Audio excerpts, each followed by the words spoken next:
ಸ್ನೇಹಿತರೆ, ಕಷ್ಟ ಯಾರ ಜೀವನದಲ್ಲಿ ಇಲ್ಲ ಹೇಳಿ. ಆದರೆ ಕಷ್ಟಗಳನ್ನು ಕಷ್ಟ ಎಂದುಕೊಳ್ಳುವುದೇ ದೊಡ್ಡ ತಪ್ಪು.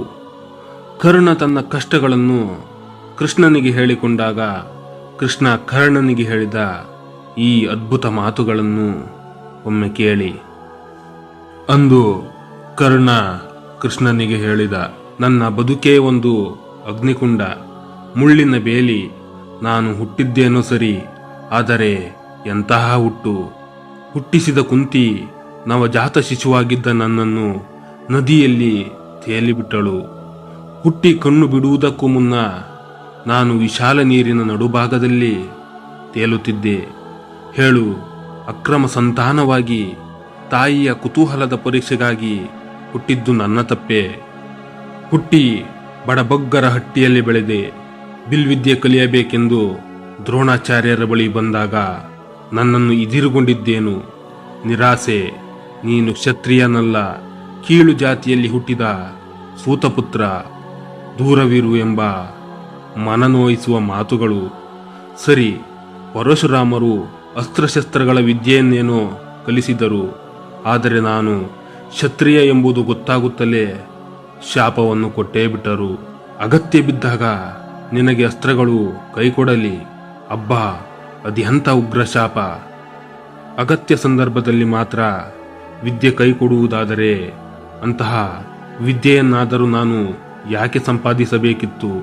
ಹಣದ ಅವಶ್ಯಕತೆ ಬಿದ್ದಾಗ ಒಂದೇ ಒಂದು ದಮ್ಮಡಿಯು ಉಳಿಯದಂತೆ ಆಗಿ ಹೋಗಲಿ ಎಂಬ ಶಾಪವಲ್ಲವೇ ಅದು? ನನ್ನ ಬದುಕಿನ ದುರಂತಗಳ ಸರಮಾಲೆ ಇನ್ನೂ ಮುಗಿಯಲಿಲ್ಲ ಕೃಷ್ಣ. ದ್ರೌಪದಿಯ ಸ್ವಯಂವರದಲ್ಲಿ ಅದೆಂಥ ಕಡು ಅವಮಾನವನ್ನು ನಾನಂದು ನುಂಗಬೇಕಾಗಿ ಬಂತೆಂಬುದು ಎಲ್ಲರಿಗೂ ಗೊತ್ತಿದೆ. ಕೌರವ ಪಾಂಡವರ ನಡುವೆ ಯುದ್ಧವೇರ್ಪಟ್ಟಾಗ ಕುಂತಿ ನನ್ನ ತಾಯಿ ಬಂದಳು. ತೊಟ್ಟ ಅಸ್ತ್ರವನ್ನು ಮತ್ತೆ ತೊಡನೆಂಬ ಮಾತು ಪಡೆದು ಹೊರಟು ಹೋದಳು. ಮಾತಿನುದ್ದಕ್ಕೂ ಪಾಂಡವರನ್ನು ರಕ್ಷಿಸುವ ಹೊಣೆಯನ್ನು ನನ್ನ ಮೇಲೆ ಹೊರಿಸಿದಳೇ ಹೊರತು ಒಮ್ಮೆಯಾದರೂ ಬಾಯಿಯ ಮಾತಿಗಾದರೂ ಯುದ್ಧದಲ್ಲಿ ಗೆದ್ದು ಬಾ ಎಂದು ಸ್ವಂತ ತಾಯಿ ಹರಸಲಿಲ್ಲ. ಇನ್ನೊಬ್ಬ ಇಂದ್ರ ನನ್ನ ಕರ್ಣ ಕವಚ ಕುಂಡಲಗಳನ್ನು ಕದಿಯುವುದಕ್ಕೆಂದೇ ಬಂದ. ಇಷ್ಟೆಲ್ಲ ದೌರ್ಭಾಗ್ಯಗಳ ಮಧ್ಯೆ ನನ್ನನ್ನು ಕೊನೆವರೆಗೆ ಕೈ ಹಿಡಿದದ್ದು ದುರ್ಯೋಧನ ಮಾತ್ರ. ಹಾಗಿರುವಾಗ ಆತನನ್ನು ನಾನು ಹೇಗೆ ಮರೆಯಲಿ ಕೃಷ್ಣ? ಅವನ ಪರವಾಗಿ ನಿಲ್ಲುವುದು ಅಧರ್ಮ ಹೇಗಾದೀತು? ನೀನೇ ಹೇಳು. ಆಗ ಕರ್ಣನಿಗೆ ಕೃಷ್ಣ ನಗುತ್ತಾ ಹೇಳಿದ, ನೀನು ನದಿ ತೀರದಲ್ಲಿ ಹುಟ್ಟಿದೆ, ನದಿಯ ಪಾಲಾದೆ ಅಲ್ಲವೇ? ನಾನು ಹುಟ್ಟಿದ್ದು ಎಲ್ಲಿ ಎಂದು ಕೇಳು. ಸೆರೆಮನೆಯಲ್ಲಿ. ಇಂಥ ಜನ್ಮವನ್ನು ಯಾರಾದರೂ ಬಯಸಲು ಸಾಧ್ಯವೇ? ಹುಟ್ಟಿದ ಮರುಕ್ಷಣವೇ ನಾನು ನನ್ನ ತಾಯಿಯಿಂದ ಬೇರೆಯಾದೆ. ನನ್ನ ತಂದೆ ನನ್ನನ್ನು ದೂರದೊಂದು ಹಳ್ಳಿಗೆ ಬಿಟ್ಟು ಬಂದರು. ಹೋಗುವ ದಾರಿಯುದ್ದಕ್ಕೂ ಮಳೆ, ಗಾಳಿ ಹಾಗೂ ಸಿಡಿಲು. ಅಂದು ಸಾವು ನನ್ನ ಕಣ್ಮುಂದೆ ಇತ್ತು. ನೀನಾದರೂ ಚಿಕ್ಕವನಿದ್ದಾಗಿನಿಂದ ಕತ್ತಿ, ರಥ, ಕುದುರೆ, ಬಿಲ್ಲು, ಬಾಣಗಳಿತ್ಯಾದಿಗಳನ್ನು ನೋಡಿಕೊಂಡು ಬಂದವನು ಕರ್ಣ. ಆದರೆ ನನ್ನ ಬಾಲ್ಯದಲ್ಲಿ ಏನಿತ್ತು? ಹಸು, ಕೊಟ್ಟಿಗೆ, ಸೆಗಣಿ, ಗಂಜಲ. ಹಸು ಮೇಯಿಸುತ್ತಾ ಸೆಗಣಿ ಬಾಚುತ್ತಾ ಇದ್ದೆ. ಜೀವನವೆಂದು ಬಗೆದ ಜನರೊಂದಿಗೆ ಬಾಳುತ್ತಿದ್ದವನು ನಾನು. ಅಷ್ಟರ ಮೇಲೂ ಅನಿಷ್ಟಕ್ಕೆಲ್ಲ ನಾನೇ ಕಾರಣ ಎಂದು ಜನ ನನ್ನನ್ನು ಬೆಟ್ಟು ಮಾಡುತ್ತಿದ್ದರು. ನನ್ನನ್ನು ಕೊಲ್ಲಲು ಅದೆಷ್ಟು ಪ್ರಯತ್ನಗಳಾದವು ಹೇಳು. ರಾಕ್ಷಸರು ಅದೆಷ್ಟೆಲ್ಲ ಬಗೆಯಲ್ಲಿ ನನ್ನ ಮೇಲೆ ಆಕ್ರಮಣ ಮಾಡಿದರು. ನಾನು ಓದಬೇಕು, ವಿದ್ಯೆ ಸಂಪಾದಿಸಬೇಕು ಎಂದು ನಿರ್ಧರಿಸಿ ಗುರುಕುಲ ಸೇರುವ ಹೊತ್ತಿಗೆ ನನಗಾಗಲೇ 16 ವರ್ಷವಾಗಿ ಬಿಟ್ಟಿದ್ದವು. ಬಾಕಿ ಹುಡುಗರು ಅದಾಗಲೇ ತಮ್ಮ ಜ್ಞಾನಾರ್ಜನೆಯನ್ನು ಮುಗಿಸಿ ಆಶ್ರಮದಿಂದ ಹೊರಬರುವ ಹೊತ್ತಿನಲ್ಲಿ ನಾನು ವಿದ್ಯಾರ್ಥಿಯಾಗಿ ಸೇರಿದ್ದೆ. ಇನ್ನು ನನ್ನ ಗೃಹಸ್ಥ ಜೀವನ ಹೇಗಿತ್ತೆಂದು ಕೇಳುತ್ತೀಯ? ಮದುವೆಯಾದವರನ್ನು ನಾನು ಮನಪೂರ್ವಕವಾಗಿ ಪ್ರೀತಿಸಿರಲಿಲ್ಲ. ಯಾರನ್ನು ನಿಜವಾಗಿ ಪ್ರೀತಿಸಿದ್ದೇನೋ ಅವರನ್ನು ಮದುವೆಯಾಗಲಿಲ್ಲ. ದೈತ್ಯನೊಬ್ಬ ಕೂಡಿ ಹಾಕಿದ್ದ ಹೆಂಗಸರನ್ನು ಬಿಡಿಸಿದ್ದರಿಂದ ಅವರೆಲ್ಲರಿಗೂ ನಾನು ಪತಿಯಾದೆ.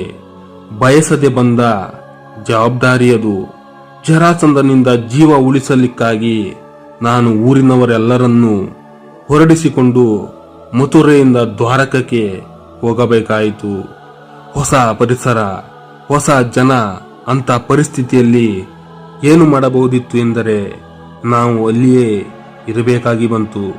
ಅಲ್ಲಿ ನಾವು ಬಿಡಾರ ಹೂಡಿ ಹೊಸ ನಗರವನ್ನು ಕಟ್ಟಿಕೊಳ್ಳಬೇಕಾಗಿತ್ತು.